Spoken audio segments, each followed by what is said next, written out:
Makaigan tuwing buwan po ng Hulyo, ang National Blood Donors Month. Lain po nito magbigay kahalagahan sa pagdodonate po ng ating dugo at humikayat na mag-donate po kayo ng dugo, dagdag buhay sa iba yan. Opo. At ano-ano nga ba ang benepisyo ng pagdodonate ng dugo? Yan po ang ikukonsulta natin dito sa UH Clinic! Ayan. At makasama po natin ngayong umaga ang Secretary General ng Red Cross Philippines, si Dr. Gwendolyn Pham. Ma'am Gwen, ayan. Good morning, Doc Gwen, good Doc morning. Good morning. Good morning, Igan. Good morning, Susan. Yes, Good apo. morning sa lahat ng nanonood na ating programa ngayong umaga. Eto, Doc, sumilan na natin. Ang pagdodonate ng dugo, di lang nakakapagsagip ng buhay, pero may mga benepisyo rin dun sa nagdo-donate. Ayan, Yes. di ba? Ano po ang mga Yes. benepisyong yan? Naku, magandang tanong yan kasi all the time when we give blood, laging yung pasyente ang iniisip natin. Pero actually yung donor, when you give blood, lalong-lalo na sa lalaki, no? Because walang kabuuan ng regla. Di ba? So, pag walang kabuuan ng regla, marami tayong Parang excess regla ng lalaki na na iron sa body. So, kung madami yun, nagkakaroon tayo ng posibleng pagtitigas ng mga arteries. At posibleng mag-lead to into heart ailment. Ah, naku, kaya pala Kaya dapat mas lalaki healthy. talaga. Yes, kaya mga lalaki ha, Igan. At saka sa lahat ng Katatapos ko mga lang. kalalakihan. Kaya pala dapat, syempre, para nag-change oil ka when you give Oo blood. nga, oo. Kasi mapapalitan lang yung mga red blood cells mo sa katawan kung nakapagbigay ka ng dugo. Natanggal Yes, sa katawan natanggalan mo. ka. Kung hindi siya magkakaroon ng trigger sa ating bone marrow to produce new red blood cells. Parang ano pala, Yan. change oil. Change oil. Isipin niyo yung sasakyan pag nag-change oil, gumaganda ang Kondisyon. Kondisyon. Ng takbo. Oo. Maganda rin, Eto na. maganda rin ang kondisyon ng ating katawan if we give blood. Oo. Yan. At eto nga, meron po tayong live blood donation dito. Kanina pa siya nakahiga. Oo. Ano pa ba yung proseso dito? So, Doc, ang bago proseso mag-donate? madali lang. Number one, dapat qualified ka. Siyempre, ang qualification ay age, 18 to 60 or 65 years old. No? Okay. And then, ang ating timbang ay dapat nasa 110 pounds or 50 kilograms. No? Yan. And then, pagkatapos nun, siyempre, the day before, may konting preparation tayo. Konti lang naman. Dapat nakatulog ng at least 5 hours. Okay. And then, Hindi puyat. hindi puyat. Yes. Hindi nakapag-inom ng alcohol. Okay. Kasi dapat healthy tayo when we give blood. And then, syempre, kailangan, yung before you give blood, kumain ka ng konti, huwag mo siya madami. Bago magbigay. Yes, bago At magbigay ng kapag dugo. Madali pasado lang. na sa lahat ng requirements, ano na gagawin Yes. nung magdo-donate ng Yan. dugo? Check ng ating doctor, no? Meron Doc. siyang medical check-up. Libre na po 'yon, ha? And then titimbangin lahat, titignan natin yung hemoglobin for the day. Yung hemoglobin dapat ay hindi babagsak. Ano kukuhanin niyo? Tutusukin siya? Tutusukin siya, Okay. kuha ng sample, and then meron tayong machine, no? Para Yan. mag-test ng ating hemoglobin count. Kung papasa, makikita niyo dyan. yes, and then yung blood pressure, lahat okay na, titimbangin, and after that, dito na. 5 minutes pressure lang, mo tapos na tayo magbigay ng dugo. Itong mga cameraman ho ba namin, pwede? Lahat! Lahat kukunan natin mamaya sila. Bagsak yata yun, puyat lahat yan.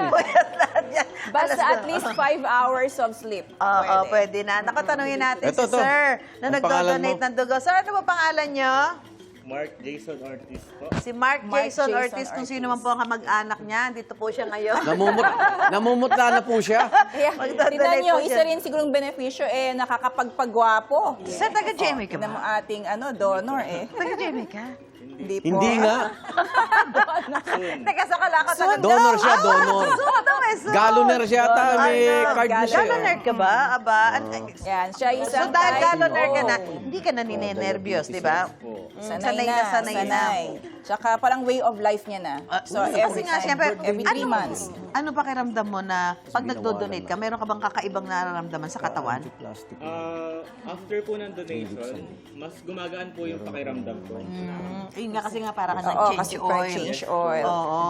Gaanong dugo ang kukunin sa kanya? Ang kinukuha Dahil natin ay- galoner ka, isang galon ba? Hindi naman. Kala ko isang 450 cc lang. Parang isang basong tubig. Isang no? basong yes, tubig. Yun lang po. And then, after 3 months, he can give blood again. Kasi automatically nag-replenish yung ating red blood cells sa katawan. Kinukunan ka na ba ng dugo? Ayan. Ay, Kinukuha na siya. Ay, Ongoing tinitimbang na na. nga eh.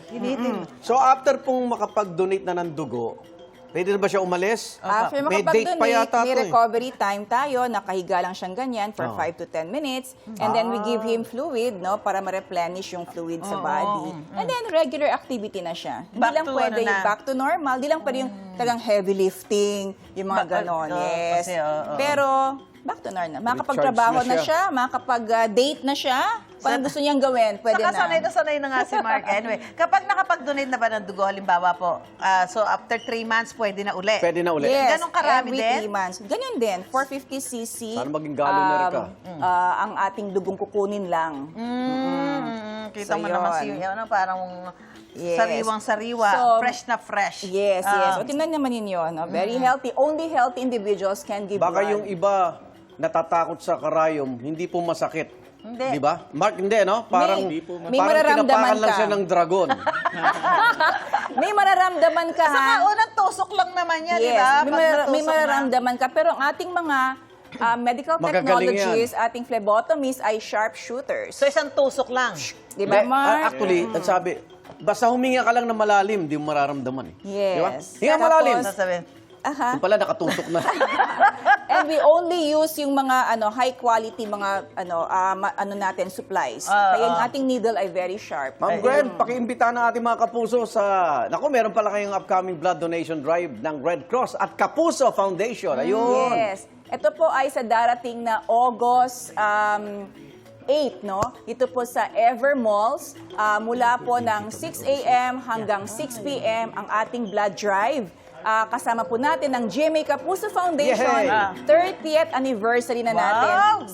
Sagip Dugtong Buhay. Ito po ay programa ni Tita Mel Chanco. Para sa kanya. And what makes this blood drive this August 8 very special kasi birthday month po to ni Tita Mel. Happy At birthday! saka Happy birthday. celebration ng kanyang birthday on that day, Ayun. August Ayun. 8. So magkita-kita po tayo, lahat po ng sasama sa ating blood drive sa August 8, Ever Malls. At meron po tayong may banda, may pa-concert si Tita Mel eh. Laging masaya ang ating blood drive. ayun. Ako, salamat po Thank ulit. you.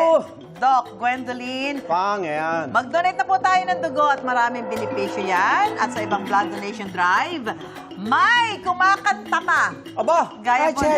gaya po Yes, nito, yes. nag-viral ngayon May kung saan may pa-concert. kumakanta habang may kinukunan ng dugo. Oo, napanood ko yan.